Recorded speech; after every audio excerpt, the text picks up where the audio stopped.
ডাকসু অনেক গুরুত্বপূর্ণ একটা বিষয়, যেটা কিন্তু আমরা বিগত সময় দেখেছি যে সেভাবে আসলে ফলপ্রসূ হয়নি, কিংবা আমরা ডাকসু থেকে দেখেছি যে নির্বাচন বা এইসব প্রশাসনিক একটা দায়বদ্ধতার জায়গা কিন্তু অনেক রকম ঝোল, যেগুলো আমরা বলি অনেক রকম ঝোল থাকলেও আলটিমেটলি ডাকসু এমন একটা জায়গা যেখান থেকে কিন্তু ন্যাশনাল পর্যায়ে লিডার বের হয়। হ্যাঁ, তো সারা দেশকে লিড দেওয়ার জন্য ডাকসু থেকে আমরা দেখেছি যে অনেক ন্যাশনাল লিডার বের হয়। তো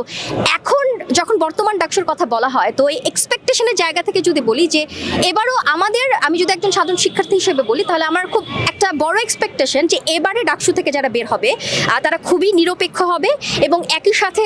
শিক্ষার্থীদের যে ধরনের চাহিদাগুলো আছে, বিশেষ করে সুযোগ সুবিধা থেকে শুরু করে আমাদের হলে নানা রকম সংকট, আমাদের লাইব্রেরির নানা রকম সংকট, আমাদের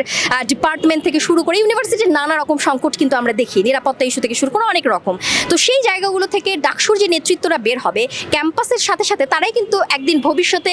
দেশের লিড দিবে, আসলে ন্যাশনাল লিডার হিসেবে বের হবে। তো সেই জায়গা থেকে আমি মনে করি এবারের ডাকসু নির্বাচন, বিশেষ করে আমি গণ অভ্যুত্থানটাকে একটু মেনশন করতে চাই, যে গণ অভ্যুত্থানের পর এখন এক্সপেকটেশন অনেক বেশি, এবং এবারের নির্বাচনটা আমার মনে হয় একটু কঠিনই হবে, কারণ এবারে না খুব একটা বেশি আমরা প্রিডিক্ট করতে পারছি না যে কে দাঁড়াবে কে দাঁড়াবে না, কে হতে পারে কে হতে পারে না, একটা সংশয়। আমার তো মনে হয় যে যারা এখন দাঁড়াবে তারাও কিছুটা সংশয়ের মধ্যে আছে যে আসলে আমি কি ডাকসু ইলেকশনে কি সেই নেতৃত্বের স্থানে যেতে পারবো কিনা।